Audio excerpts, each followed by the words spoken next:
Question number 17. Given below are two statements. Planck's constant and angular momentum have same dimensions. ആണോ? നോക്കൂ, planks constant എന്ന് പറയുമ്പോഴേക്കും നമുക്ക് is equal to h nu വരുമല്ലോ, or h is equal to E by nu അല്ലെങ്കിൽ E into t time period, let it B.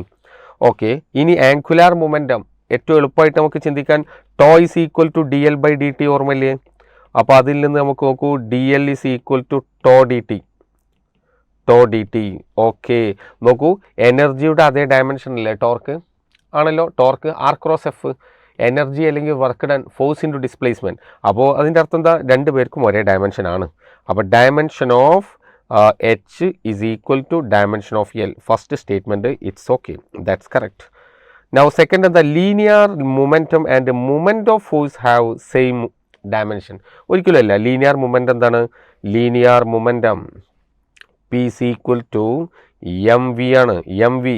അതുപോലെ moment of force എന്ന് പറഞ്ഞാൽ ആരാ? ടോർക്കാണ്. ടോർക്കാരാ? R F sine theta, r F sine theta. അപ്പോൾ നമുക്ക് പറയാൻ പറ്റും dimension of P is not equal to dimension of torque. Moment of force means torque. Therefore answer എന്താണ്?